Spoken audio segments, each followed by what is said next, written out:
Hello friends, स्वागत है आप सबका आपका अपना यूट्यूब चैनल आप पढ़ेगा इंडिया में। आज हम लोग इस वीडियो में देखेंगे, जैसा कि आप लोगों ने थंबनेल पे देखा है, जो एडिटोरिया का ऑफलाइन जो टेस्ट सीरीज होता है। ऑनलाइन नहीं, मैं ऑफलाइन की बात कर रहा हूँ, जो कि पेड टेस्ट के थ्रू में पेड टेस्ट के फॉर्म में होता है एडिटोरिया के ऑफलाइन सेंटर पे। उस ऑफलाइन टेस्ट सीरीज का आज मैं आप लोगों के सामने वीडियो लेकर आया हूं, जो कि मेनली जो डिज़ाइन किया गया है 69th बीपीएससी पीटी के लिए डिज़ाइन किया गया है। लेकिन जो बीपीएससी 69th पीटी के साथ साथ जो बीपीएससी टीचर के एग्ज़ाम या फिर बिहार दरोगा के जो बच्चे हैं, जो बिहार दरोगा की प्रिपरेशन कर रहे हैं, उनके लिए यह वीडियो जो होगा वो काफ़ी इंपॉर्टेंट होगा। इसमें पूरे 150 क्वेश्चंस होंगे जीके जीएस के, जो कि सारे मैं पूरे एक्सप्लेनेशन के साथ ही मैं आज आप लोगों के समक्ष लेकर आया हूँ। तो चलिए आगे बढ़ते हैं वीडियो में। यह एडिटोरिया का टेस्ट सीरीज है, जो कि बीपीएससी सीडीपीओ 2023 के नाम से ऑफलाइन टेस्ट कंडक्ट करवाया जाता है उसका। आज इस हम लोग वीडियो में देखेंगे टेस्ट नंबर 1। इसका अगर आप लोगों को पीडीएफ चाहिए तो पीडीएफ के लिए वीडियो के दिए गए डिस्क्रिप्शन लिंक से जाकर टेलीग्राम ग्रुप ज्वाइन कर सकते हैं, या फिर टेलीग्राम में जाकर सर्च कर ले सकते हैं आप पढ़ेगा इंडिया। वहाँ जो ग्रुप आएगा उसको ज्वाइन कर लीजिए, वहाँ इसका पीडीएफ जो है वो प्रोवाइड करवा दिया गया है। आज का जो हमारा पहला क्वेश्चन है वो यह कह रहा है कि निम्न में से कौन सा स्थल जो है वो बिहार में नवपाषाण कालीन स्थलों में शामिल है। सेनुआर रोहतास, हाँ बिल्कुल ये शामिल है। ताराडीह गया, यह भी शामिल है। चिरान सारण, यह भी शामिल है। तो इस क्वेश्चन का जो सही आंसर होगा वो होगा ऑप्शन नंबर डी, यानी उपयुक्त में से एक से अधिक। यह तीनों जो स्थल है, सेनुआर, ताराडीह और चिरान, ये तीनों जो है वो बिहार में नवपाषाण कालीन स्थलों में शामिल है। एक चीज़ ध्यान रखिएगा, इन तीनों स्थलों से पत्थर के बने सूक्ष्म औजार और हड्डी निर्मित उपकरण साक्ष्य के रूप में जो है वो प्राप्त हुआ है। नेक्स्ट क्वेश्चन कह रहा है कि सूची 1 और सूची 2 को सुमेलित करना है और फिर आपको बताना है। मेगास्थनीज एक साइड लेखक के नाम दिए गए हैं और दूसरे साइड उनके रचनाओं के नाम दिए गए हैं। मेगास्थनीज किसके साथ मैच करेगा? मेगास्थनीज की रचना है इंडिका। टॉलमी की अगर बात करते हैं तो इसकी रचना है ज्योग्राफी। प्लिनी की अगर हम लोग बात करते हैं तो नेचुरल हिस्टोरिका के साथ मैच करेगा। और हेंसोंग की अगर बात करते हैं तो सी के साथ यह जो है वो मैच करेगा। क्लियर है? चलिए नेक्स्ट क्वेश्चन है हमारा क्वेश्चन नंबर 3। कह रहा है कि निम्न में से कौन सा संप्रदाय जो है वो हीनयान से संबंधित है।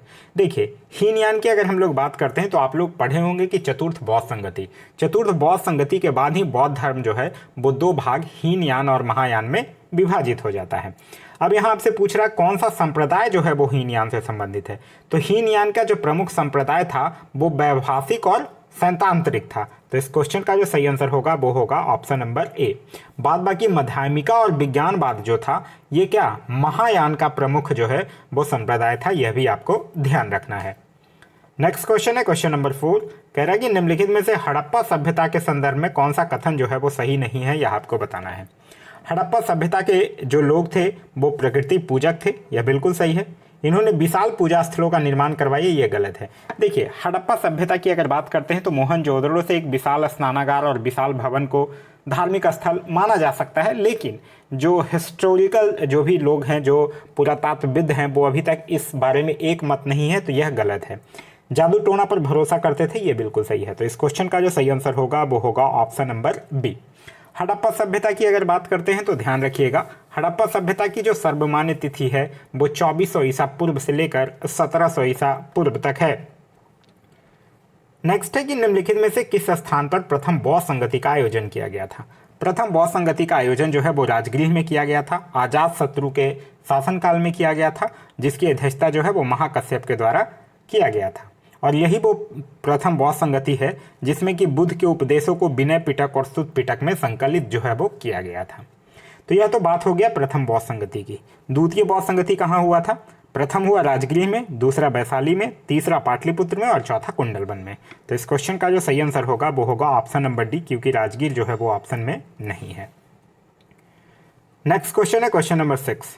कह रहा अग्रहार के संदर्भ में निम्नलिखित कथनों में से कौन सा सही है, यह आपको बताना है। अग्रहार क्या होता था? एक्चुअली यह ब्राह्मणों को दी गई भूमि थी, यही सही है, क्योंकि अग्रहार जो होता था वो ब्राह्मणों की दी जाने वाली भूमि को ही कहा जाता था अग्रहार। और यह भूमि जो है वो आमतौर पर भूमि राजस्व और अन्य देय राशि के भुगतान से क्या होता था? मुक्त होता था। तो इस क्वेश्चन का जो सही आंसर होगा वो होगा option number A. Next question है क्वेश्चन नंबर 7 कि गुप्त काल में अपृहत भूमि के अंतर्गत किस प्रकार की भूमि को रखा जाता था। तो गुप्त काल में जो बिना जोती गई जो जंगली भूमि होती थी उसको अपृहत भूमि कहा जाता था। तो इस क्वेश्चन का जो सही आंसर होगा वो तो होगा ऑप्शन नंबर सी। ठीक है। अच्छा, एक बात बताइए, जो भूमि खेती के लिए उपयुक्त होता था उसको क्या कहा जाता था? तो जो भूमि खेती के लिए उपयुक्त होता था उसको गुप्त काल में कहा जाता था क्षेत्र। ध्यान रखिएगा। जो भूमि जोती नहीं जाती थी उसको क्या कहा जाता था? उसको कहा जाता था खिल। ठीक है, क्या कहा जाता था? खिल कहा जाता था। तो यह दोनों भी आपको ध्यान रखना है। गुप्त काल की अगर बात करते हैं तो गुप्त काल का संस्थापक कौन था? श्रीगुप्त था।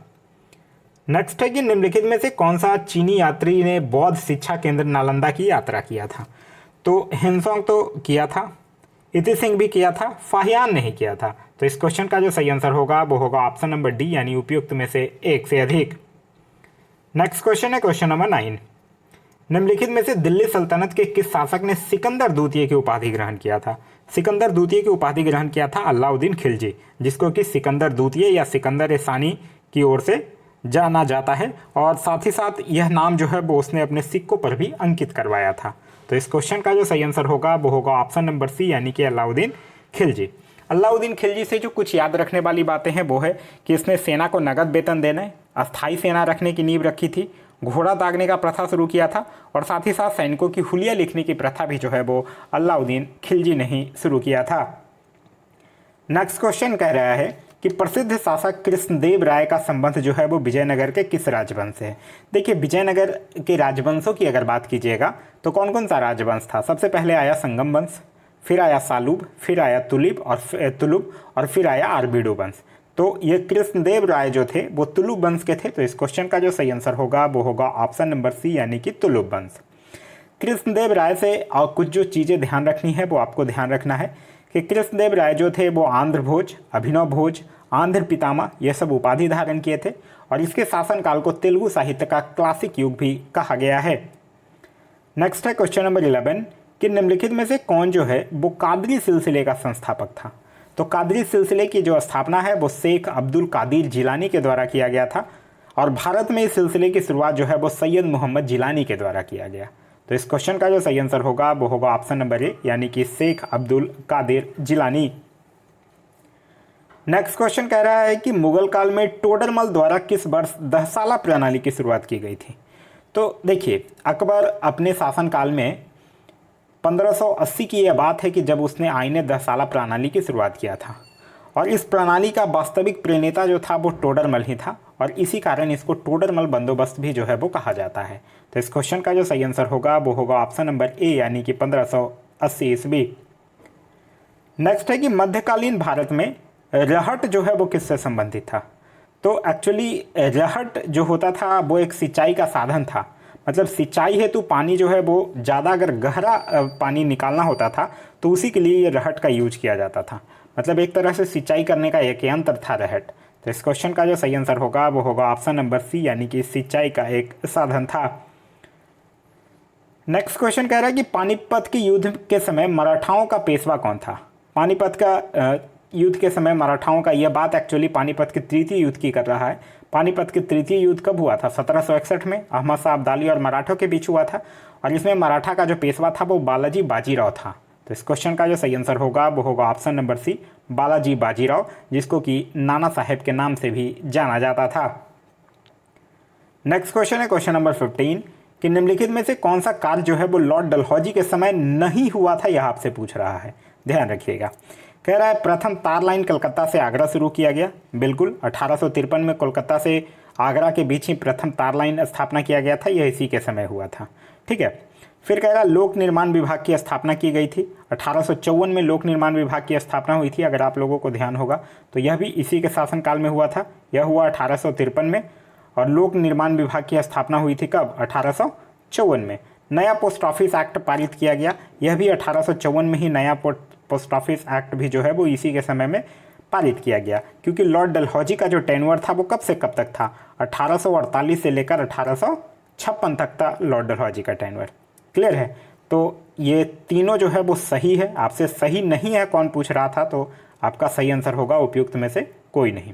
लॉर्ड डलहौजी की बात करते हैं तो इसको लॉर्ड डलहौजी का जो शासनकाल था वो मेनली व्यक्तिगत सिद्धांत यानी डॉक्ट्राइन ऑफ लैप्स के कारण जो है वो अधिक याद किया जाता था। नेक्स्ट क्वेश्चन है क्वेश्चन नंबर 16 कि ब्रिटिश शासन के दौरान सर्वप्रथम सिविल सेवा की परीक्षा निम्नलिखित में से किसने पास की थी। तो ब्रिटिश शासन के दौरान सर्वप्रथम सिविल सेवा की परीक्षा जो है वो किसने पास किया था? सत्येंद्र नाथ बोस को 1863 में इसमें सफलता मिला था। तो सत्येंद्र नाथ बोस ऑप्शन में नहीं है, तो इस क्वेश्चन का सही आंसर हो जाएगा ऑप्शन नंबर डी यानी उपयुक्त में से कोई नहीं। एक चीज़ और ध्यान रखिएगा, जो 1853 का चार्टर एक्ट था इसी से सिविल सेवा के लिए प्रतियोगी परीक्षा की व्यवस्था भी की गई थी। यह क्वेश्चन पूछा जा चुका है। नेक्स्ट है कि निम्नलिखित में से कौन जो है वो स्वतंत्र अवध राज्य का संस्थापक था। तो स्वतंत्र अवध राज्य की स्थापना जो है वो शहादत खान के द्वारा किया गया था। बुरहानुल मुल्क जिसकी जो की राजधानी किसको बनाया था? फैजाबाद को बनाया था। तो इस क्वेश्चन का जो सही आंसर होगा वो होगा ऑप्शन नंबर ए शहादत खान।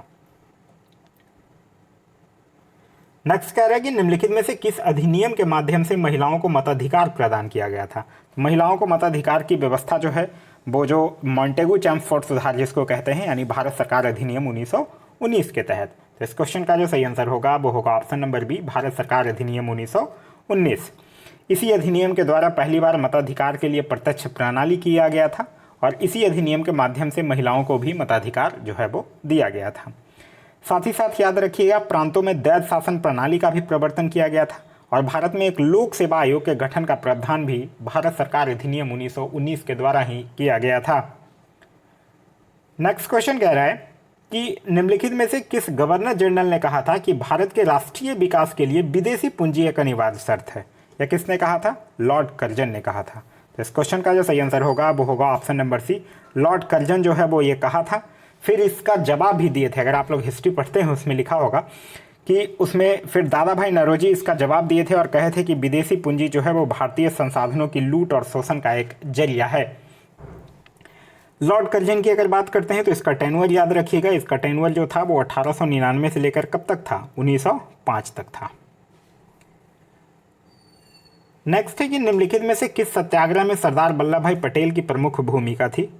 खेड़ा सत्याग्रह में, हाँ बिल्कुल था। नागपुर झंडा सत्याग्रह में भी था और बलसौर सत्याग्रह में भी था। तो यह तीनों में था। तो इस क्वेश्चन का जो सही आंसर होगा वो होगा ऑप्शन नंबर डी यानी उपयुक्त में से एक से अधिक।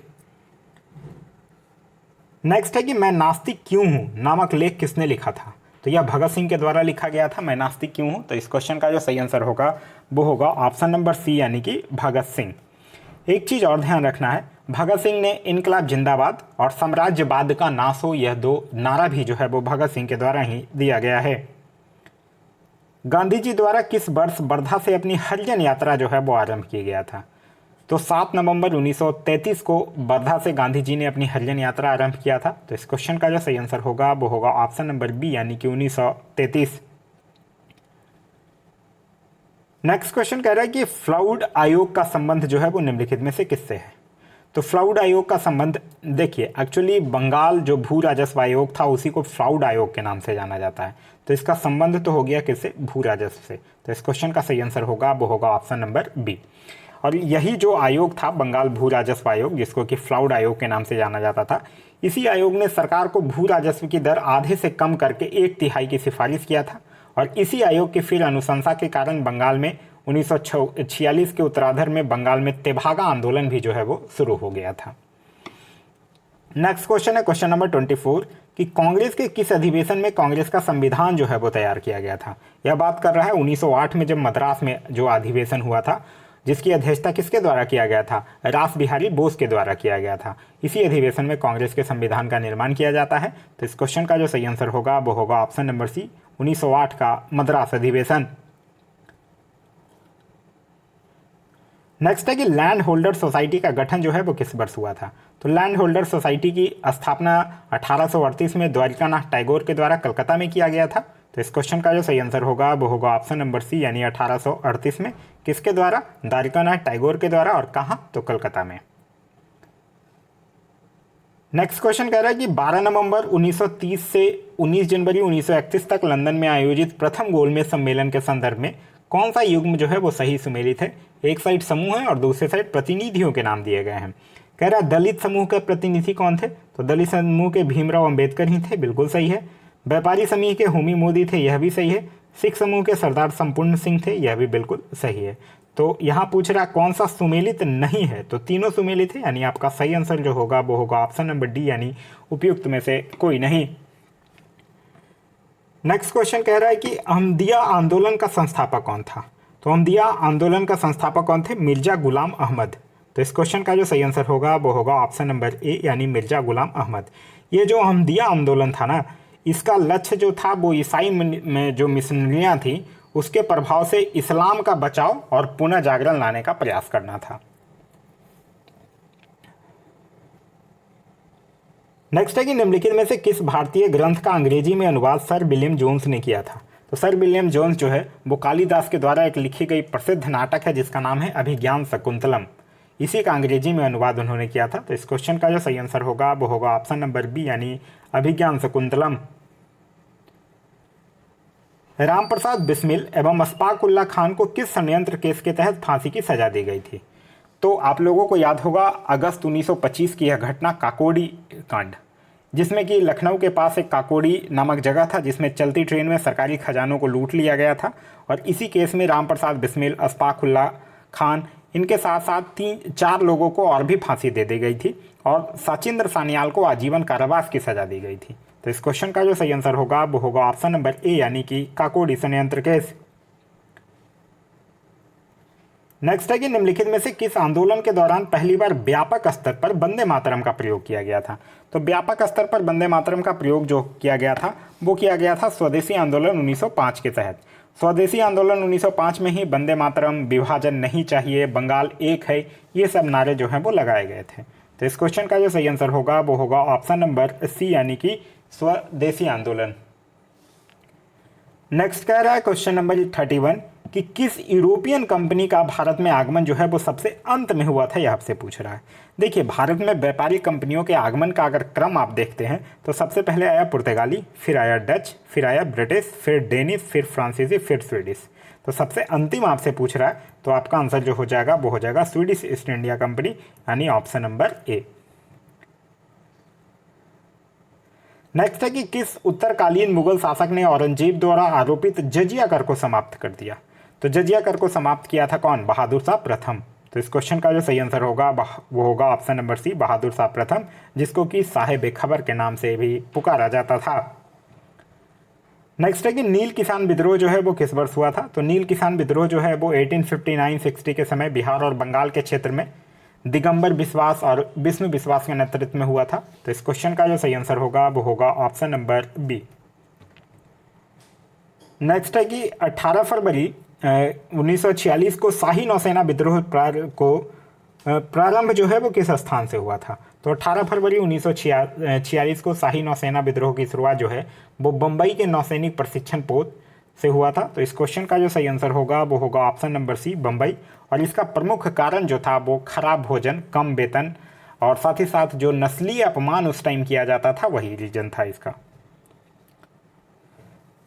नेक्स्ट है कि इंडियन मुसलमान नामक पुस्तक जो है वो किसने लिखा था।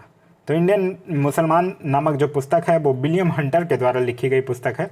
तो विलियम हंटर ऑप्शन में नहीं है, तो इस क्वेश्चन का सही आंसर होगा वो होगा ऑप्शन नंबर डी, यानी उपयुक्त में से कोई नहीं।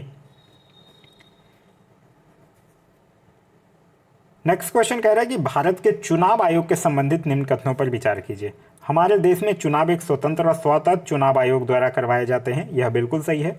मुख्य चुनाव आयुक्त की नियुक्ति जो है वो भारत के राष्ट्रपति के द्वारा की जाती है तथा चुनाव आयुक्त सरकार के प्रति जवाबदेह होता है। तो ये तो गलत है, सरकार के प्रति जवाबदेह नहीं होता है। तो इस क्वेश्चन का जो सही आंसर होगा वो होगा ऑप्शन नंबर ए, केवल एक जो है वो सही है।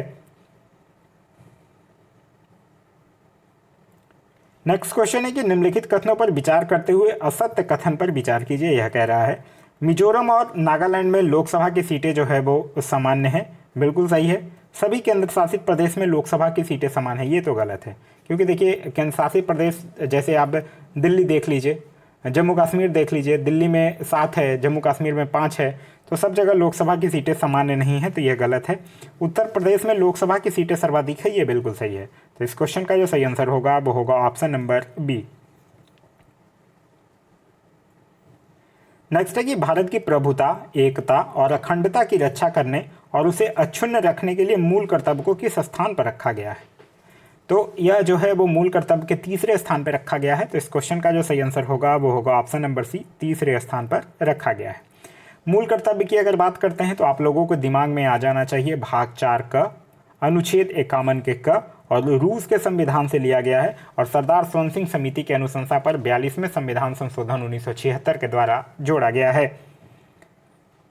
नेक्स्ट क्वेश्चन कह रहा है कि किसी गिरफ्तार व्यक्ति को न्यायालय के सामने प्रस्तुत करने हेतु न्यायालय कौन सा रिट जो है वो जारी करेगा। तो न्यायालय के सामने प्रस्तुत करने के लिए बंदी प्रत्यक्षीकरण रिट जारी किया करेगा। तो बंदी प्रत्यक्षीकरण ऑप्शन में नहीं है, तो इस क्वेश्चन का सही आंसर होगा वो होगा ऑप्शन नंबर डी, यानी उपयुक्त में से कोई नहीं। नेक्स्ट क्वेश्चन कह रहा है कि मौलिक अधिकार से संबंधित निम्नलिखित कथनों पर विचार कीजिए। संविधान में अनुच्छेद 17 के अनुसार किसी भी दलित को मंदिर में प्रवेश करने, पढ़ने से व सार्वजनिक सुविधाओं का इस्तेमाल करने से नहीं रोका जा सकता है। यह बिल्कुल सही है। अनुच्छेद 17 में आप लोग पढ़े होंगे अस्पृश्यता का अंत। फिर है कि सामान्यता के सिद्धांत का हनन होने पर दलित जो है वो अनुच्छेद 15 का सहारा ले सकता है। यह भी आप लोग, ये भी सही है, क्योंकि अनुच्छेद 15 के तहत किसी भी नागरिक को साथ धर्म, नस्ल, जाति, लिंग या जन्म स्थान के आधार पर भेदभाव जो है वो नहीं किया जा सकता है। तो यहाँ पे पहला और दूसरा दोनों कथन जो है वो सही है। तो इस क्वेश्चन का जो सही आंसर होगा वो होगा ऑप्शन नंबर सी, 1 और 2 दोनों सही है। नेक्स्ट क्वेश्चन कह रहा है कि भारतीय संसद में राज्यसभा सदस्यों का चुनाव होता है। तो राज्यसभा सदस्यों का चुनाव कैसे होता है? राज्य के विधानसभा के निर्वाचित सदस्यों के द्वारा होता है। तो इस क्वेश्चन का सही आंसर होगा वो होगा ऑप्शन नंबर सी। आप लोग पढ़े होंगे कि राज्यसभा के सदस्यों का जो चुनाव है वो राज्य विधानसभा के ही निर्वाचित सदस्यों के द्वारा अनुपातिक प्रतिनिधित्व प्रणाली के आधार पर किया जाता है। इनका कार्यकाल जो होता है वो 6 वर्षों का होता है और इनके 1/3 सदस्य जो हैं वो प्रति 2 वर्ष के बाद सेवानिवृत्त हो जाते हैं। नेक्स्ट है कि निम्न में से कौन सा संविधान संशोधन 8वीं अनुसूची के भाषा से संबंधित नहीं है, यह आपसे पूछ रहा है। 21वां संविधान संशोधन, 21वां संविधान संशोधन तो है, क्योंकि 21वें संविधान संशोधन के द्वारा ही सिंधी भाषा को 8वीं अनुसूची में शामिल किया गया है, तो यह तो नहीं हो सकता है। फिर है 71वां संविधान संशोधन, यह भी नहीं हो सकता, क्योंकि 71वां संविधान संशोधन 1992 के द्वारा ही कोंकणी, मणिपुर और नेपाली को शामिल किया गया था। तब आपका सही आंसर होगा वो होगा ऑप्शन नंबर बी, 26वां संविधान संशोधन, क्योंकि 26वां संविधान संशोधन जो 1971 में हुआ था ये 8वीं अनुसूची के भाषा से संबंधित नहीं है, बल्कि इसमें भारतीय रियासतों के शासकों के प्रीवी पर्स और विशेषाधिकार की समाप्ति से संबंधित है। नेक्स्ट क्वेश्चन कह रहा है कि सर्वप्रथम एक निर्वाचित संविधान सभा द्वारा भारत के संविधान का निर्माण करने का प्रस्ताव दिया गया था। तो भारत के संविधान निर्माण करने का प्रस्ताव जो है वो दिया गया था क्रिप्स मिशन के द्वारा, जो कि क्रिप्स मिशन का प्रस्ताव जो है वो कब? मार्च 1942। तो इस क्वेश्चन का जो सही आंसर होगा वो होगा ऑप्शन नंबर बी, यानी कि क्रिप्स मिशन द्वारा। नेक्स्ट है कि निम्न में से कौन ऐसे राष्ट्रपति हैं जो राष्ट्रपति बनने के पूर्व उपराष्ट्रपति भी बने थे।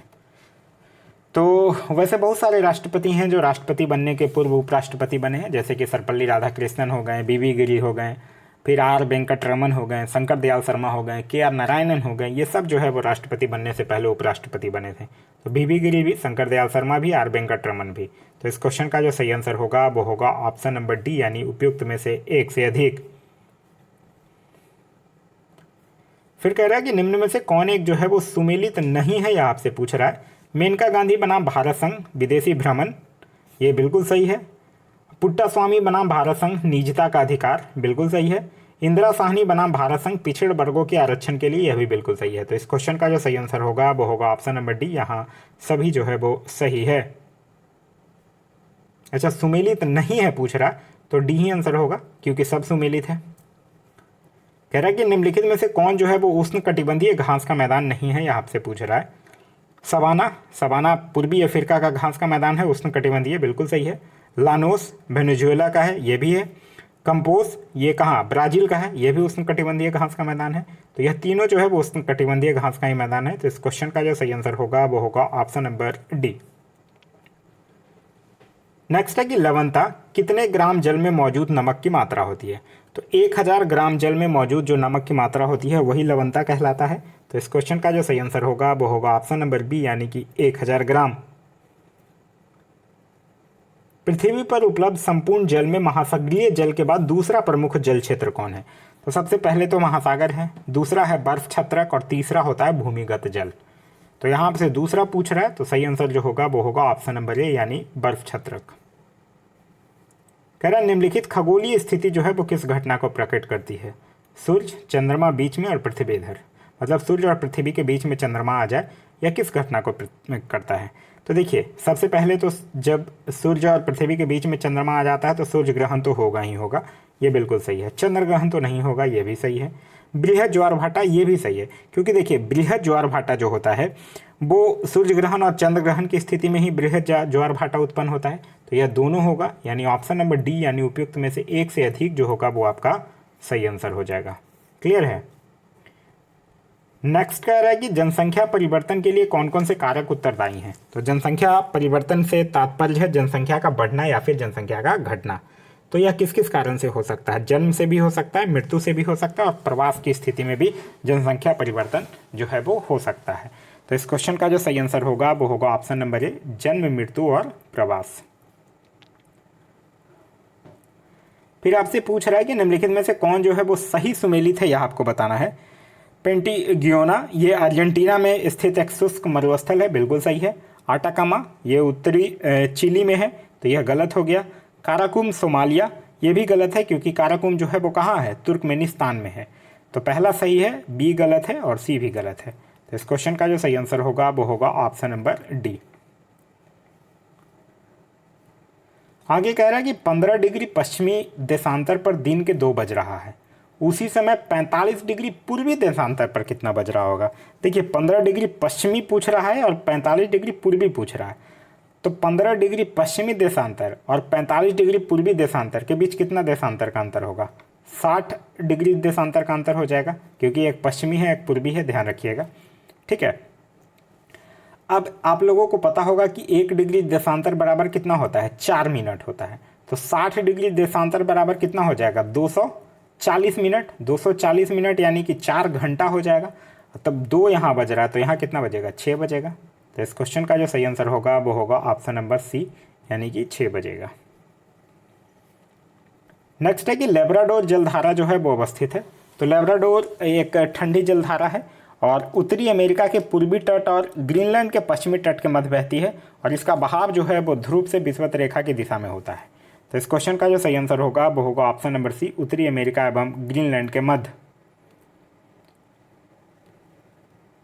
नेक्स्ट है कि वायुमंडल के किस मंडल में अंतरिक्ष से प्रवेश करने वाला उल्का पिंड जो है वो इस परत में आने पर जल जाते हैं? तो उल्का पिंड जो है वो मध्य मंडल में आने पर जल जाता है, जो कि वायुमंडल की तीसरी परत है। तो इस क्वेश्चन का जो सही आंसर होगा वो होगा ऑप्शन नंबर बी, यानी कि मध्यमंडल। नेक्स्ट है कि कोरल सागर कहाँ अवस्थित है? तो कोरल सागर जो है वो दक्षिण प्रशांत महासागर की एक सीमांत सागर है, जो कि ऑस्ट्रेलिया के उत्तर पूर्वी तट पर स्थित है। तो इस क्वेश्चन का जो सही आंसर होगा वो होगा ऑप्शन नंबर ए, यानी ऑस्ट्रेलिया के उत्तर पूर्व में। याद रखिएगा, कोरल सागर के तट पर ही विश्व का सबसे बड़ा प्रवाल द्वीप ग्रेट बैरियर रीफ भी जो है वो स्थित है। नेक्स्ट है कि बिहार आर्थिक सर्वेक्षण 2022-23 के अनुसार 2021-22 में बिहार के सकल राज्य घरेलू उत्पाद यानी जीएसडीपी की स्थिर कीमत पर वृद्धि दर कितना है? देखिए यहाँ आपसे पूछ रहा है स्थिर कीमत पर, ध्यान रखिएगा। स्थिर कीमत पर पूछेगा तब हो जाएगा 11%, और वर्तमान कीमत पर पूछेगा तब हो जाएगा 15%। यहाँ आपसे स्थिर कीमत पर पूछ रहा है, यानी ऑप्शन नंबर सी जो होगा वो आपका सही आंसर होगा। नेक्स्ट है कि बिहार आर्थिक सर्वेक्षण 2022-23 के अनुसार वर्तमान में राज्य में शहरीकरण का स्तर क्या है? तो वर्तमान में राज्य में शहरीकरण का स्तर जो है वो है 16.21%। तो इस क्वेश्चन का सही आंसर होगा वो होगा ऑप्शन नंबर सी। नेक्स्ट कह रहा है वित्तीय वर्ष 2023-24 के लिए राजकोषीय घाटा बिहार के जीएसडीपी का कितना होने का अनुमान है? तो राजकोषीय घाटा जो है वो कितना होने का अनुमान है? 2.98%। तो इस क्वेश्चन का सही आंसर है वो है ऑप्शन नंबर बी। नेक्स्ट है कि बिहार बजट 2023-24 के अनुसार बिहार का विकास दर कितना रहने का अनुमान है? तो बजट 2023-24 के अनुसार बिहार का विकास दर जो है वो 15.24% रहने का अनुमान है। केंद्रीय बजट 2023-24 में निर्धारित विकास की 7 प्राथमिकताएं, जिसे सप्तऋषि नाम दिया गया है, उसमें शामिल नहीं है। सप्तऋषि जिसका नाम दिया गया है वो कौन कौन है? समावेशी विकास, अंतिम व्यक्ति तक पहुंच, सक्षमता को सामने लाना, युवा शक्ति, अवसंरचना एवं निवेश, हरित विकास और वित्तीय क्षेत्र। तो ये तीनों का तीनों है। तो इस क्वेश्चन का जो सही आंसर होगा वो होगा option number D. Next question कह रहा है कि भारत के आरक्षित विदेशी मुद्रा कोषों में भारी गिरावट 2022 के दौरान आई है। आरबीआई के आंकड़ों के अनुसार दिसंबर 2022 के अंत में कुल विदेशी मुद्रा कोष जो है वो कितना राशि के थे। तो दिसंबर 2022 के अंत में कुल विदेशी मुद्रा जो है वो 562 अरब डॉलर का था। तो इस क्वेश्चन का जो सही आंसर होगा वो होगा option number A, 562 Arab dollar. Next है कि राष्ट्रीय खाद्य सुरक्षा अधिनियम यानी नेशनल फूड सिक्योरिटी एक्ट के तहत देश में लगभग 81 करोड़ जनसंख्या को कितनी अवधि तक निःशुल्क अनाज उपलब्ध कराने की घोषणा जो है वो केंद्र सरकार ने दिसंबर 2022 में किया था। तो कितनी अवधि तक, लगभग 1 वर्ष। तो इस क्वेश्चन का जो सही आंसर होगा वो होगा ऑप्शन नंबर बी। नेक्स्ट है कि भंडारी समिति जो है वो किससे संबंधित है। भंडारी समिति जो है वो ग्रामीण बैंकों के पुनर्गठन और सुधार के लिए इसकी स्थापना किया गया था। तो ऑप्शन में नहीं है। तो इस क्वेश्चन का सही आंसर होगा वो होगा ऑप्शन नंबर डी, उपयुक्त में से कोई नहीं। ध्यान रखिएगा, भंडारी समिति का गठन जो है वो ग्रामीण बैंकों के पुनर्गठन और सुधार के लिए किया गया था। नेक्स्ट है कि निम्न में से किसके द्वारा अनवरत योजना का प्रतिपादन किया गया था। तो अनवरत योजना का प्रतिपादन जो है वो गुन्नार मेडल द्वारा, उनकी एक पुस्तक थी द एशियन ड्रामा, उसमें किया गया था। और इसको लागू फिर किया था जो जनता पार्टी की सरकार थी, क्योंकि यह कब की बात है, 1978-80 की बात है। अनवरत योजना लाया गया था जिसका प्रतिपादन जो है वो गुन्नार मेडल के द्वारा अपनी पुस्तक द एशियन ड्रामा में किया गया था। तो इस क्वेश्चन का जो सही आंसर होगा वो होगा option number D. Next question कह रहा है कि वर्ष 1938 में भारतीय राष्ट्रीय कांग्रेस द्वारा गठित राष्ट्रीय नियोजन समिति के अध्यक्ष कौन थे। तो राष्ट्रीय नियोजन समिति के अध्यक्ष थे जवाहरलाल नेहरू। तो इस क्वेश्चन का सही आंसर होगा वो होगा option number C, Jawaharlal Nehru. और यह जो राष्ट्रीय नियोजन समिति था, इसका मुख्य उद्देश्य सामाजिक और आर्थिक लक्ष्यों के साथ साथ नियोजित विकास पर जोर देना था। नेक्स्ट है कि प्राकृतिक चयन का सिद्धांत जो है वो किसके द्वारा दिया गया था। तो प्राकृतिक चयन का सिद्धांत जो है वो डार्विन के द्वारा, चार्ल्स डार्विन जो थे, उनकी पुस्तक जो थी द ओरिजिन ऑफ स्पीसीज, उसी में प्राकृतिक चयन के सिद्धांत का वर्णन किया गया है। तो इस क्वेश्चन का सही आंसर होगा वो होगा option number B, Charles Darwin. Next है कि बिनाइट्रिक रन में भाग लेने वाले जीवाणु कौन से हैं। तो थायोबैसिलस, माइक्रोबैसिलस और साइनोबैक्टीरिया। साइनोबैक्टीरिया नहीं है, क्योंकि साइनोबैक्टीरिया जो है वो सूर्य प्रकाश की उपस्थिति में अपना भोजन बनाता है, मतलब कि यह जो है वो स्वपोषी है। तो इस क्वेश्चन का जो सही आंसर होगा वो होगा option number D. Next question कह रहा है कि घोंघा, सिफ, कटलफिश, ऑक्टोपस निम्न में से किस संघ के जीव हैं। तो ये सब जो है वो मोलेस्का संघ के हैं। तो इस क्वेश्चन का जो सही आंसर होगा वो होगा ऑप्शन नंबर बी, मोलेस्का संघ। मोलेस्का संघ में जो जीव होते हैं उनमें खुला परिसंचरण तंत्र जो है वो पाया जाता है, और साथ ही साथ इस संघ के जीवों का शरीर जो होता है वो कोमल होता है। नेक्स्ट है कि पादप कोशिकाओं में वर्णक जो है वो उपस्थित होते हैं। तो पादप कोशिकाओं में वर्णक जो है वो लवक में उपस्थित होते हैं, जो कि कोशिकाओं को रंग प्रदान करते हैं। तो इस क्वेश्चन का जो सही आंसर होगा वो होगा ऑप्शन नंबर बी, यानी कि लवक में। नेक्स्ट क्वेश्चन कह रहा है कि निम्न में से उभयलिंगी पुष्पों की विशेषता है। तो उभयलिंगी वो पुष्प होते हैं जिसमें मादा जनानन जो होता है अंडप, और नन जनानन जो होता है पुंकेसर, वो दोनों उपस्थित होता है। जैसे कि मटर हो गया, उड़हुल का फूल हो गया, ये सारा चीज़ हो गया। तो इस क्वेश्चन का जो सही आंसर होगा वो होगा ऑप्शन नंबर सी, अंडप एवं पुंकेसर दोनों की उपस्थिति। नेक्स्ट क्वेश्चन नंबर है 71। क्वेश्चन नंबर 71 कह रहा है कि कार्बोहाइड्रेट के संबंध में निम्न कथनों पर विचार कीजिए। कह रहा है ग्लूकोज को रक्त संक्रह कहा जाता है, बिल्कुल सही है। डाइसैकेराइड्स का जल उपघटन संभव है, बिल्कुल सही है। पॉलीसैकेराइड्स जो है वो जल में अघुलनशील होते हैं, बिल्कुल सही है। मोनोसैकेराइड्स का जल अपघटन किया जा सकता है, ये गलत है, क्योंकि मोनोसैकेराइड्स जो होते हैं वो संकरा के एक अणु से निर्मित होते हैं, जिसका जल अपघटन जो है वो संभव नहीं होता है। जैसे कि एज फॉर एग्जांपल आप ग्लूकोज को ले लीजिए, फ्रुक्टोज को ले लीजिए, ग्लैक्टोज को ले लीजिए, ये सब क्या है, मोनोसैकेराइड्स ही हैं। तो यहाँ पहला, दूसरा और तीसरा सही है, चौथा गलत है। तो इस क्वेश्चन का जो सही आंसर होगा वो होगा ऑप्शन नंबर सी, केवल 1, 2 और 3 जो है वो सही है। नेक्स्ट है कि निम्न में से किस खनिज की उपस्थिति से मानव शरीर में अंगघात का जोखिम जो है वो बढ़ जाता है। तो अंगघात का जोखिम पोटेशियम की कमी से होता है। तो इस क्वेश्चन का जो सही आंसर होगा वो होगा ऑप्शन नंबर सी, यानी पोटेशियम की कमी से। नेक्स्ट है कि अग्नाशय में उपस्थित गामा कोशिकाओं से कौन से पदार्थ जो है वो स्रावित होते हैं। तो गामा कोशिकाएं से कौन से प्राप्त होते हैं स्रावित? पॉलीपेप्टाइड होता है। तो इस क्वेश्चन का सही आंसर होगा वो होगा ऑप्शन नंबर सी, पॉलीपेप्टाइड। देखिए याद रखिएगा, मैं आप लोगों को बताता हूँ, गामा कोशिकाएं से होगा पॉलीपेप्टाइड, बीटा कोशिकाएं से होगा इंसुलिन और एमाइलिन, और अल्फा कोशिकाओं से होगा ग्लूकॉन।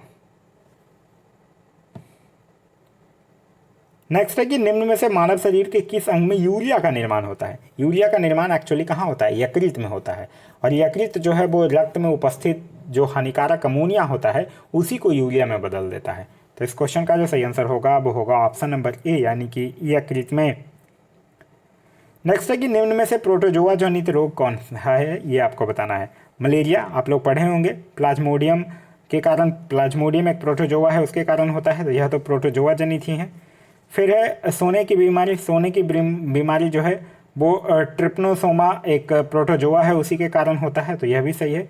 चेचक, ये गलत है क्योंकि चेचक जो है वो विषाणु के कारण होता है, बेरियोला वायरस होता है उसी के कारण चेचक होता है। तो इस क्वेश्चन का जो सही आंसर होगा वो होगा, यहाँ पूछ रहा प्रोटोजोआ जनित रोग कौन है, तो पहला भी है बी भी है, यानी ऑप्शन नंबर डी होगा, एक से अधिक। नेक्स्ट है कि शुद्ध जल का त्रिक बिंदु यानी ट्रिपल पॉइंट जो होता है वो कितने दाब पर होता है? देखिए, एक ऐसा टेम्परेचर जिस पर कि दाब मतलब एक ऐसा टेम्परेचर और प्रेशर जिस पर कि किसी पदार्थ की तीनों अवस्थाएं मतलब सॉलिड, लिक्विड, गैस एक साथ साम्य अवस्था में होती है, उसी को हम लोग क्या कहते हैं? त्रिक बिंदु या फिर ट्रिपल पॉइंट कहते हैं। और जो शुद्ध जल होता है उसका त्रिक बिंदु कितना होता है? 611.65 पास्कल होता है। तो इस क्वेश्चन का जो सही आंसर होगा वो होगा ऑप्शन नंबर ए। नेक्स्ट है 9.467 इंटू 10⁻15 का कोटि मान कितना है? कोटि मान एक्चुअली सिंपल सा मतलब है जो 10 के घात के रूप में निकटतम मान संख्या जो होगा उसी को कोटि मान कहा जाता है। ये 10 के घात में यहाँ कितना है? 15 है, तो इसका सही आंसर जो होगा वो होगा ऑप्शन नंबर सी। नेक्स्ट है कि दूध से मक्खन बनाने वाली मशीन जो है वो किस बल पर क्रियाशील होती है? तो दूध से मक्खन बनाने वाली मशीन जो होती है वो अपकेंद्रीय बल पर क्रियाशील होती है। तो इस क्वेश्चन का जो सही आंसर होगा वो होगा ऑप्शन नंबर बी, यानी अपकेंद्रीय बल। अपकेंद्रीय बल एक आभासी बल होता है जिसमें कि वृत्तीय पथ में गतिशील वस्तु में केंद्र से दूर भागने की क्या होती है? प्रवृत्ति होती है। नेक्स्ट क्वेश्चन कह रहा है कि किसी वस्तु का भार, तो किसी वस्तु का भार भूमध्य रेखा पर अधिक होता है, यह बोल रहा है। ये तो बिल्कुल गलत है क्योंकि भूमध्य रेखा पर किसी वस्तु का भार जो है वो सबसे न्यूनतम होता है। क्यों? क्योंकि पृथ्वी के केंद्र से विषुवत रेखा की दूरी जो है वो अधिक है, जिससे क्या होगा? जी का मान जो होता है वो कम हो जाता है। तो इस क्वेश्चन का जो सही आंसर होगा ये तो गलत है। फिर कह रहा है कि ध्रुवों पर अधिक होता है, ये सही है क्योंकि ध्रुवों पर किसी वस्तु का भार जो होगा वो सर्वाधिक होगा क्योंकि ध्रुवों से पृथ्वी के केंद्र की दूरी जो है वो कम होती है। तो इस क्वेश्चन का सही आंसर होगा वो होगा option number B. Next question कह रहा है कि निम्नलिखित कथनों पर विचार कीजिए। परम दाब एवं वायुमंडलीय दाब का अंतर जो है वो गेज दबाव कहलाता है, बिल्कुल सही है। गेज दाब का मान हमेशा धनात्मक होता है, ये गलत है क्योंकि गेज दाब का मान जो होता है वो ऋणात्मक और धनात्मक दोनों हो सकता है। क्यों हो सकता है? क्योंकि गेज दाब जो है वो वायुमंडलीय दाब के सापेक्ष माना जाता है, तो दूसरा तो गलत है। फिर कह रहा है निर्वात के दाब के सापेक्ष मापा गया दाब जो है वो परम दाब कहलाता है, नहीं, गेज दाब जो है वो वायुमंडलीय दाब के सापेक्ष माना जाता है, तो ये गलत है। पहला सही है, दूसरा और तीसरा गलत है। क्या क्वेश्चन है कि निर्वात के दाब के सापेक्ष माना गया दाब जो है वो परम दाब कहलाता है। यहाँ आपसे पूछ रहा है कौन सा कथन सही है, तो ये तीसरा सही ही होगा, दूसरा सिर्फ गलत होगा। तो इस क्वेश्चन का जो सही आंसर होगा वो होगा ऑप्शन नंबर सी, केवल 1 और 3 जो है वो सही है। फिर कह रहा है कि परासर्व ध्वनि तरंगे की आवृत्ति होती है, तो परासर्व तरंगे वो अनुदैर्घ्य तरंग होती है जिसकी आवृत्ति 20,000 हर्ट्ज से अधिक होता है, जो कि मनुष्य सुन नहीं सकता है, लेकिन चमगादड़ हो गया, डॉल्फिन हो गया, कुत्ता, बिल्ली, बंदर, ये सब जो है वो सुन सकता है। तो परासर्व ध्वनि तरंगे की आवृत्ति कितनी होती है? 20,000 हर्ट्ज से अधिक, यानी ऑप्शन नंबर सी जो होगा वो सही आंसर होगा। नेक्स्ट है कि विशिष्ट ऊष्मा की एसआई इकाई होती है, तो विशिष्ट ऊष्मा, पहले विशिष्ट ऊष्मा कहते किसको है? Specific heat. किसी पदार्थ के इकाई द्रव्यमान का ताप जो है वो 1 डिग्री सेल्सियस बढ़ाने के लिए जो आवश्यक ऊष्मा लगेगी उसी के मात्रा को क्या कहा जाता है? विशिष्ट ऊष्मा कहा जाता है। अब विशिष्ट ऊष्मा का जो एसआई इकाई होता है वो जूल पर किलोग्राम पर केल्विन होता है। तो इस क्वेश्चन का जो सही आंसर होगा वो होगा ऑप्शन नंबर ए, जूल पर किलोग्राम पर केल्विन। ये तो इसका एसआई इकाई है। अगर आपसे पूछ दे सीजीएस में इसका यूनिट क्या है, तब कैलोरी पर ग्राम, पर डिग्री सेल्सियस। नेक्स्ट क्वेश्चन कह रहा है कि प्रकाश के बर्ण विक्षेपण में लाल रंग का ह्रास होता है। तो प्रकाश के बर्ण विक्षेपण में लाल रंग का जो होगा वो होगा कितना, 6200 एंगस्ट्रम से लेकर 7800 एंगस्ट्रम। तो इस क्वेश्चन का जो सही आंसर होगा वो होगा ऑप्शन नंबर सी। नेक्स्ट है कि विद्युत फ्यूज में इस्तेमाल किए जाने वाले मिश्र धातु का गुण है। तो विद्युत फ्यूज में जो इस्तेमाल किया जाता है मिश्र धातु उसका गलनांक जो होना चाहिए वो कम होना चाहिए और प्रतिरोध जो होना चाहिए वो उच्च होना चाहिए। मतलब रेसिस्टेंस हाई होना चाहिए और मेल्टिंग पॉइंट जो होना चाहिए वो लो होना चाहिए। तो इस क्वेश्चन का सही आंसर होगा वो होगा ऑप्शन नंबर सी, निम्न गलनांक एवं उच्च प्रतिरोध। नेक्स्ट क्वेश्चन कह रहा है कि निम्नलिखित वैज्ञानिकों में से किसने स्थिर अनुपात के नियम को प्रतिपादित किया था। तो स्थिर अनुपात के नियम को प्रतिपादित किया था किसने, जोसेफ प्रॉस्ट ने। तो इस क्वेश्चन का जो सही आंसर होगा वो होगा option number A, Joseph Proust ने। नेक्स्ट है कि कार्बन मुक्त परमाणु ऊर्जा से उत्पन्न होने वाले हाइड्रोजन का क्या नाम है। तो उसका नाम है गुलाबी हाइड्रोजन। तो इस क्वेश्चन का जो सही आंसर होगा वो होगा ऑप्शन नंबर बी, यानी कि गुलाबी हाइड्रोजन। निम्नलिखित में से किसमें विद्युत संयोजी, सहसंयोजिक एवं उपसंयोजक सहसंयोजक तीनों प्रकार के बंध पाए जाते हैं। तो तीनों प्रकार के बंध किसमें पाया जाएगा, अमोनियम क्लोराइड में, हाँ बिल्कुल पाया जाएगा। अमोनियम ब्रोमाइड में भी पाया जाएगा, कार्बन मोनोऑक्साइड में नहीं पाया जाएगा। तो यहाँ ए और बी सही है, यानी ऑप्शन नंबर डी जो होगा उपयुक्त में से एक से अधिक वो आपका सही आंसर होगा। नेक्स्ट क्वेश्चन कह रहा है कि किण्वन का प्रयोग निम्नलिखित में से किसके निर्माण में किया जाता है। तो किण्वन का प्रयोग जो है वो शराब के निर्माण में किया जाता है, दही में भी किया जाता है, ब्रेड में भी किया जाता है। तो इस क्वेश्चन का जो सही आंसर होगा वो होगा ऑप्शन नंबर डी, उपयुक्त में से एक से अधिक। किण्वन का प्रयोग एक्चुअली शराब हो गया, ब्रेड हो गया, बिस्कुट हो गया, केक, पेस्ट्री, दही, सिरका, ये सब के निर्माण में किया जाता है। नेक्स्ट है कि प्राकृतिक स्रोत तथा अम्ल यानी एसिड के निम्नलिखित युग्मों में से कौन सुमेलित है, यह आपको बताना है। दही एस्कॉर्बिक एसिड गलत है। दही में कौन सा अम्ल होता है, दही में होता है लैक्टिक अम्ल, ध्यान रखिएगा। संतरा एसिटिक अम्ल गलत होता है, क्योंकि संतरा में कौन सा होगा, सिट्रिक अम्ल होता है। फिर है टमाटर में ऑक्जेलिक अम्ल, टमाटर में कौन सा होगा, ऑक्जेलिक अम्ल, ये बिल्कुल सही है। ऑक्जेलिक अम्ल यानी कितना, C2H2O4, ठीक है। तो पहला गलत है, दूसरा गलत है, तीसरा सही है। तो इस क्वेश्चन का जो सही आंसर होगा वो होगा ऑप्शन नंबर सी। नेक्स्ट है कि अम्ल जलीय विलयन में जल के साथ अभिक्रिया करके क्या मुक्त करता है।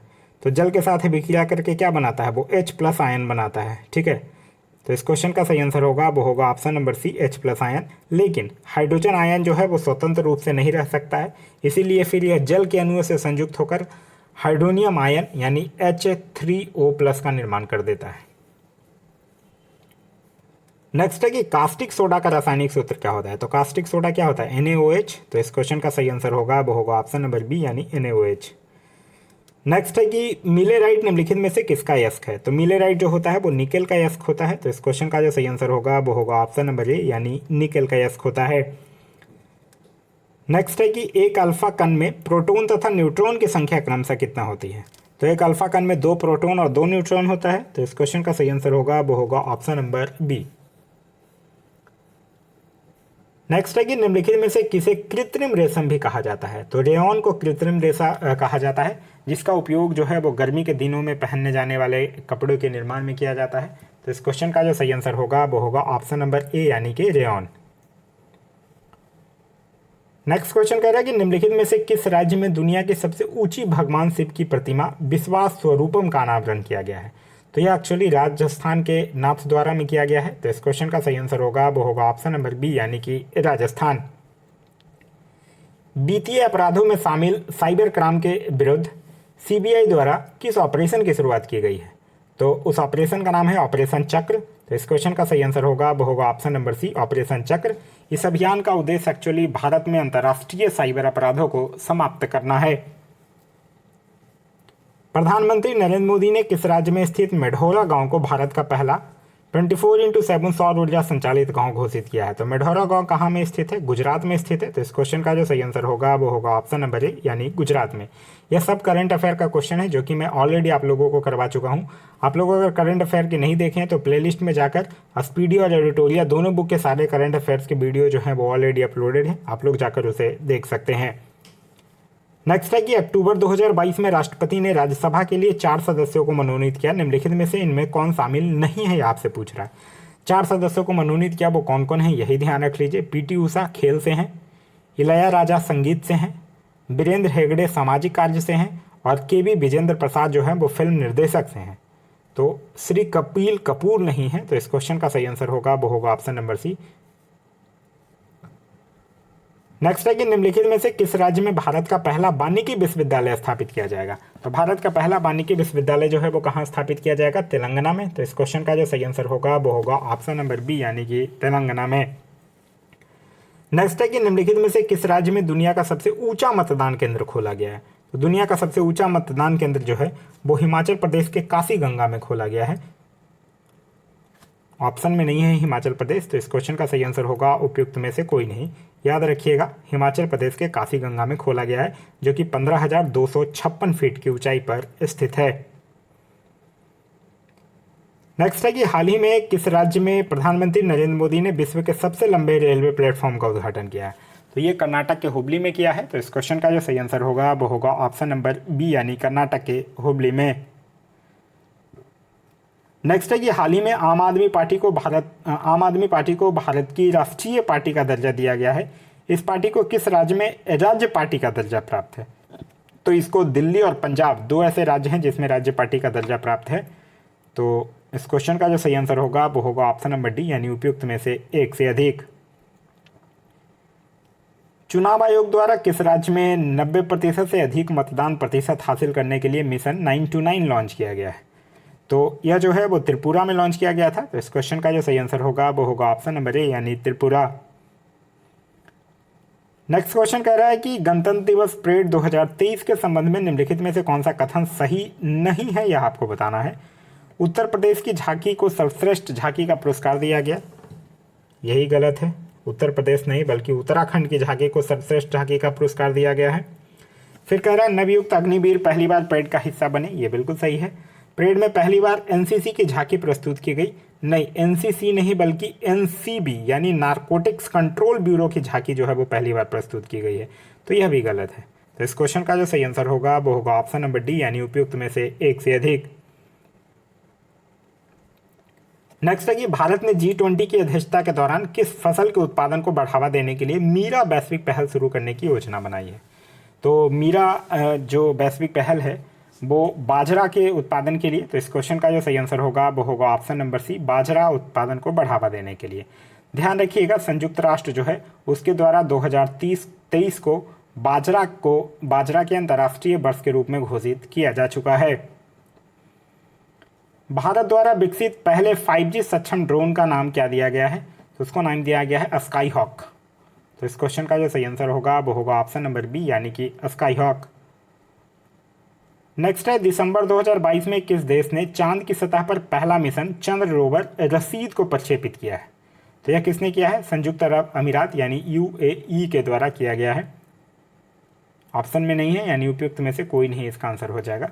लेकिन यह जो है वो लैंडर चंद्रमा की सतह पर उतर नहीं पाया, असफल रहा मतलब ये।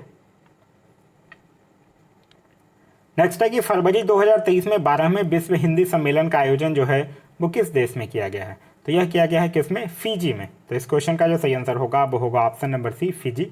फिजी जो है वो प्रशांत महासागर में स्थित एक द्वीपीय देश है और यह जो विश्व हिंदी सम्मेलन हुआ था इसमें भारत का प्रतिनिधित्व जो है वो हमारे विदेश मंत्री एस जयशंकर के द्वारा किया गया है। नेक्स्ट है कि तुर्की सीरिया में आए भूकंप के बाद भारत सरकार द्वारा कौन से बचाव अभियान की शुरुआत जो है वो किया गया है। तो किस बचाव अभियान की शुरुआत की गई है, उसका नाम है ऑपरेशन दोस्त। तो इस क्वेश्चन का जो सही आंसर होगा वो होगा ऑप्शन नंबर सी, यानी ऑपरेशन दोस्त। नेक्स्ट है कि G20 शिखर सम्मेलन 2023 के संबंध में निम्नलिखित में से कौन सा कथन सही नहीं है, यह आपको बताना है। भारत ने 1 जनवरी 2023 से G20 की अध्यक्षता संभाली, यही सही नहीं है, क्योंकि भारत जो है वो 1 दिसंबर 2022 से ही औपचारिक रूप से G20 की अध्यक्षता जो है वो संभाल लिया है। फिर कह रहा है इस सम्मेलन का आयोजन नई दिल्ली में किया गया, यह सही है। सम्मेलन का थीम जो था वो था एक पृथ्वी एक परिवार एक भविष्य, यह भी सही है। तो पहला गलत है, तो इस क्वेश्चन का जो सही आंसर होगा वो होगा option number A. Next question कह रहा है निम्नलिखित में से किस देश ने दुनिया का सबसे लंबा यात्री ट्रेन चलाया है। तो दुनिया का सबसे लंबा यात्री ट्रेन जो है वो स्विट्जरलैंड के द्वारा चलाया गया है, जो कि लगभग 2 किलोमीटर लंबा है, जिसमें कि उस ट्रेन में लगभग 100 डिब्बे हैं। तो इस क्वेश्चन का जो सही आंसर होगा वो होगा ऑप्शन नंबर ए यानी स्विट्जरलैंड। नेक्स्ट है कि अक्टूबर 2022 में संयुक्त राष्ट्र सुरक्षा परिषद की आतंकवाद निरोधी समिति की बैठक जो है वो किस देश में आयोजित की गई है। तो इसका आयोजन जो है वो भारत में ही मुंबई और दिल्ली में किया गया है। तो इस क्वेश्चन का जो सही आंसर होगा वो होगा ऑप्शन नंबर बी यानी कि भारत। नेक्स्ट क्वेश्चन कह रहा है कि भारत को मोटे अनाज के लिए वैश्विक केंद्र बनाने के उद्देश्य से किस उत्कृष्टता केंद्र को बढ़ावा दिए जाने की घोषणा जो है वो सरकार ने बजट 2023-24 में किया है। तो उसके उत्कृष्टता केंद्र का नाम है भारतीय मोटा अनाज या बाजरा अनुसंधान संस्थान हैदराबाद। तो इस क्वेश्चन का जो सही आंसर होगा वो होगा option number A.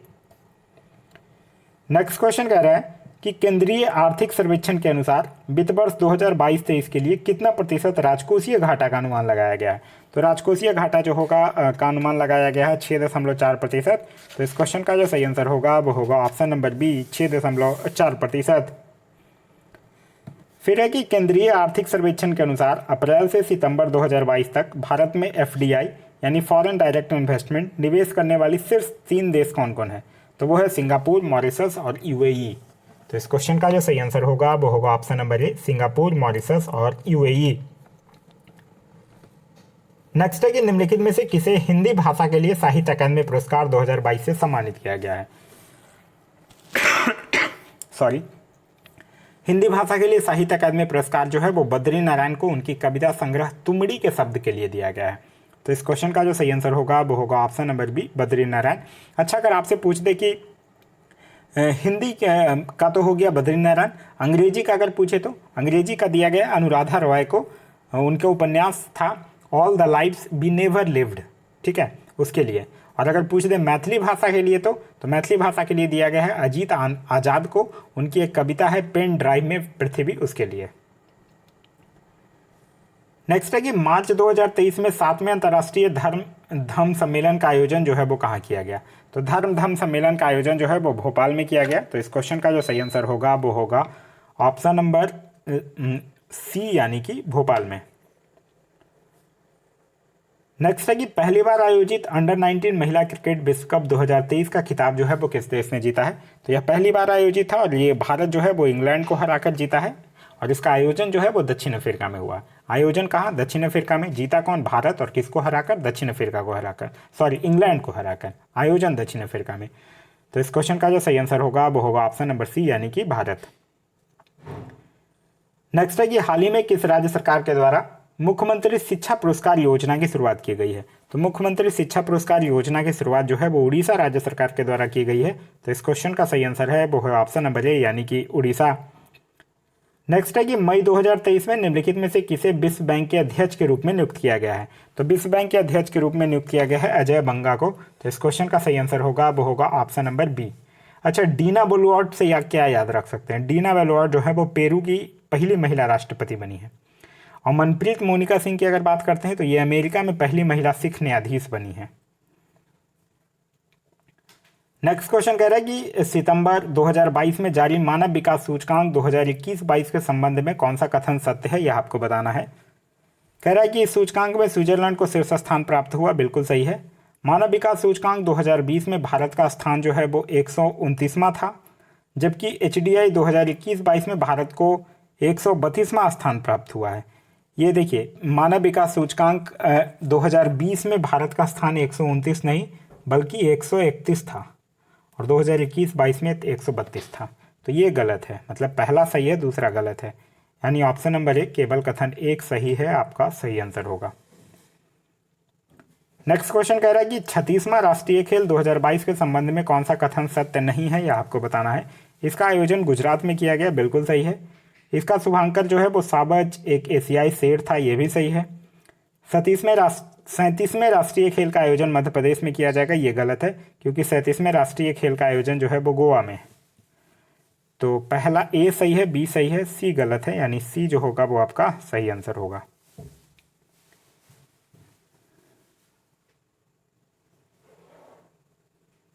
Next question कह रहा है कि बिहार विधानसभा में वित्त मंत्री विजय कुमार चौधरी द्वारा वर्ष 2022-23 का आर्थिक सर्वेक्षण पेश किया गया। इस संबंध में कौन सा कथन सत्य है, यह आपको बताना है। यह बिहार का 17वां आर्थिक सर्वेक्षण है, बिल्कुल सही है। बीते वर्ष 2021-22 में बिहार में आर्थिक विकास की दर जो है वो 10.98% रहा है, यह भी सही है। आर्थिक विकास की दर के मामले में बिहार जो है वो देश में तीसरे स्थान पर है, ये भी बिल्कुल सही है। पहले स्थान पर है आंध्र प्रदेश और दूसरे स्थान पर है राजस्थान और तीसरे स्थान पर है बिहार, तो यह भी सही है। तो यह तीनों के तीनों कथन जो है वो सही है। नेक्स्ट है कि बिहार सरकार द्वारा वर्ष 2023-24 के लिए लगभग कितने रुपए के कुल परिव्यय के साथ राज्य का बजट पेश किया गया? तो 2.62 लाख करोड़ रुपए का। तो इस क्वेश्चन का जो सही आंसर होगा वो होगा option number A. Next question कह रहा है कि बिहार के प्रथम मुख्यमंत्री कौन थे? तो बिहार के प्रथम मुख्यमंत्री थे मोहम्मद यूनिस। अच्छा, अगर आपसे पूछ दे स्वतंत्र भारत के प्रथम मुख्यमंत्री, तब आंसर टिक लगाइएगा श्री कृष्ण सिंह। तो इस क्वेश्चन का जो सही आंसर होगा वो होगा ऑप्शन नंबर सी। नेक्स्ट है कि बिहार विधानमंडल के संबंध में कौन सही नहीं है, यह आपसे पूछ रहा है। विधानसभा में आरक्षित सीटों की कुल संख्या जो है वो 40 है, ये बिल्कुल सही है। विधान परिषद में आरक्षित सीटों की संख्या 6 है, यह भी बिल्कुल सही है। विधानसभा में सदस्यों की संख्या 343 है, ये गलत है, 343 नहीं बल्कि 243 है। तो इस क्वेश्चन का सही आंसर होगा वो होगा ऑप्शन नंबर सी। नेक्स्ट है कि बिहार पंचायती राज व्यवस्था के संबंध में सही सुमेलित नहीं है, यह आपको बताना है। एक साइड प्रतिनिधि लिखे गए हैं और दूसरे साइड उनके निर्वाचन विधि लिखा गया है। मुखिया प्रत्यक्ष चुनाव बिल्कुल सही है, सरपंच प्रत्यक्ष चुनाव सही है, प्रमुख प्रत्यक्ष चुनाव नहीं होगा। पंचायत समिति सदस्यों के द्वारा ही प्रमुख और उप प्रमुख का चुनाव जो है वो अप्रत्यक्ष मतदान के द्वारा करवाया जाता है। तो इस क्वेश्चन का सही आंसर होगा वो होगा ऑप्शन नंबर सी। नेक्स्ट है कि बिहार विधानसभा के प्रथम चुनाव 1937 के बाद प्रोटेम स्पीकर नियुक्त हुए थे। तो डॉक्टर सच्चिदानंद सिन्हा जो है वो उनको प्रोटेम स्पीकर नियुक्त किया गया था। तो इस क्वेश्चन का जो सही आंसर होगा वो होगा ऑप्शन नंबर बी, डॉक्टर सच्चिदानंद सिन्हा। नेक्स्ट है कि बिहार के राजकीय गीत को कब अपनाया गया था? तो बिहार के राजकीय गीत को कब अपनाया गया था? 2012 में। तो इस क्वेश्चन का सही आंसर होगा वो होगा ऑप्शन नंबर ए, 2012। बिहार का राजकीय गीत है क्या? मेरे भारत के कंठहार तुझको सत सत बंदन बिहार, यही जो है वो बिहार का राजकीय गीत है, जिसके गीतकार जो है उनका नाम है सत्यनारायण। नेक्स्ट क्वेश्चन कह रहा है कि निम्नलिखित में से किस महाजनपद का विस्तार जो है वो वर्तमान बिहार राज्य क्षेत्र में नहीं है? मगध, ये गया पटना नालंदा वाला क्षेत्र, यह तो है। अंग ये भागलपुर मुंगेर वाला क्षेत्र, यह भी है। बाजी संघ वैशाली मुजफ्फरपुर वाला क्षेत्र, यह भी है। तो सबका विस्तार बिहार में है। तो इस क्वेश्चन का जो सही आंसर होगा वो होगा option number D. Next question कह रहा है कि राजगीर के जैन मंदिर में किस सल्तनत शासक के द्वारा दान देने के प्रमाण मिले हैं? तो फिरोज शाह तुगलक जो बंगाल अभियान करके बिहार आया था, जब लौटा था, तो उसी टाइम राजगीर के जैन मंदिर के अभिलेखों के द्वारा अनुदान देने के प्रमाण जो है वो मिले हैं। तो इस क्वेश्चन का जो सही आंसर होगा वो होगा ऑप्शन नंबर बी, यानी फिरोज शाह तुगलक। नेक्स्ट है कि प्रांतपति मानसिंह के समय बिहार की राजधानी कहाँ थी? तो प्रांतपति मानसिंह जो अकबर के राजा मानसिंह जो था, जिसको कि बिहार का प्रांतपति बनाया था, उस समय बिहार की राजधानी कहाँ थी? रोहतास थी। तो इस क्वेश्चन का जो सही आंसर होगा वो होगा ऑप्शन नंबर ए, यानी कि रोहतास। नेक्स्ट है कि निम्नलिखित में से कौन जो है वो बिहार विभूति के नाम से प्रसिद्ध है? तो बिहार विभूति किनको बोला जाता है? अनुग्रह नारायण सिंह को। तो इस क्वेश्चन का सही आंसर होगा वो होगा option number C, Jayaprakash Narayan से याद रखिएगा, इनको लोकनायक कहा जाता है, और श्री कृष्ण सिंह को बिहार केसरी कहा जाता है। नेक्स्ट है कि निम्नलिखित में से कौन सी नहर जो है वो गंडक नदी से संबंधित है? त्रिवेणी नहर, दोन, तिरहुत, यह तीनों नदी जो है वो नहर जो है वो गंडक नदी से ही संबंधित है। तो इस क्वेश्चन का जो सही आंसर होगा वो होगा ऑप्शन नंबर डी, यानी उपयुक्त में से एक से अधिक। नेक्स्ट है कि बिहार के प्रसिद्ध मलमास मेला का संबंध किस जिले से है? अभी मलमास मेला चल भी रहा है और इसका संबंध जो है वो बिहार के नालंदा जिले में स्थित राजगीर से है। तो इस क्वेश्चन का जो सही आंसर होगा, अच्छा, वो ऑप्शन नंबर डी, यानी उपयुक्त में से कोई नहीं, ऑप्शन में नहीं है। नेक्स्ट है कि निम्नलिखित में से कौन सी नदी जो है वो उत्तर बिहार में नहीं प्रवाहित होती है? मेची नदी, ये उत्तर बिहार में होती है। महानदी, ये भी होती है, नेपाल के हिमालय से निकलकर उत्तर बिहार में ही ये प्रवाहित होती है। अजय नदी नहीं होती है, क्योंकि अजय नदी जो है वो जमुई जिले में दक्षिण बिहार में प्रवाहित होने वाली नदी है। तो इस क्वेश्चन का जो सही आंसर होगा वो होगा ऑप्शन नंबर बी। नेक्स्ट है कि निम्नलिखित में से कौन सही सुमेलित नहीं है, यह आपसे पूछ रहा है। घोघा झील कटिहार, बिल्कुल सही है। अनुपम झील रोहतास, ये गलत है, क्योंकि अनुपम झील कहाँ है? कैमूर में है। सिमरू झील सहरसा, ये बिल्कुल सही है। तो इस क्वेश्चन का जो सही आंसर होगा वो होगा option number B. Next question कह रहा है कि बिहार में रेलवे विद्युत इंजन कारखाना जो है वो कहाँ स्थित है। तो बिहार में रेलवे विद्युत इंजन कारखाना जो है वो मधेपुरा में स्थित है। तो इस क्वेश्चन का सही आंसर होगा वो होगा ऑप्शन नंबर बी यानी कि मधेपुरा में। नेक्स्ट क्वेश्चन कह रहा है कि बिहार में सर्वाधिक जनसंख्या घनत्व वाले 3 जिले कौन कौन से हैं। तो 2011 की जनगणना के अनुसार सर्वाधिक जनसंख्या घनत्व वाला जो बिहार का जिला है वो है शिवहर, पटना और दरभंगा। तो इस क्वेश्चन का जो सही आंसर होगा वो होगा ऑप्शन नंबर ए। अब इसके बाद क्वेश्चन नंबर 141 से लेकर 150 तक मैथ्स और रीजनिंग के क्वेश्चन हैं, जिसके सॉल्यूशन जो है वो पीडीएफ के लास्ट में अटैच कर दिए गए हैं। ये आप क्वेश्चंस हैं और क्वेश्चन के लास्ट में फिर आपको पीडीएफ में यहाँ सॉल्यूशन भी जो है वो इसका अटैच कर दिया गया है, ये 10 क्वेश्चन का। तो यहाँ से आप जाकर देख लीजिएगा। पीडीएफ के लिए मैं आप लोगों को बता ही दिया हूँ कि टेलीग्राम ग्रुप पे जाकर ज्वाइन कर लीजिए, लिंक डिस्क्रिप्शन में भी दिया हुआ है, या फिर टेलीग्राम में जाकर आप सर्च कर ले सकते हैं अब पढ़ेगा इंडिया। वहाँ जो ग्रुप आएगा उसको ज्वाइन कर लीजिए, वहाँ इसका पीडीएफ जो है वो प्रोवाइड करवाया जा चुका है। ये वीडियो आप लोगों को पसंद आया तो एक लाइक ज़रूर कर दीजिएगा। वीडियो पसंद आ रहा है तो अपने दोस्तों के साथ शेयर करना ना भूलें। अभी तक आप इस चैनल पर नए हैं या चैनल को सब्सक्राइब नहीं किए हैं तो चैनल को सब्सक्राइब कर लीजिए और साथ ही साथ बेल आइकन दबा लीजिए ताकि हमारे सारे वीडियो के नोटिफिकेशन जो है वो आपको मिलते रहें। Thanks for watching.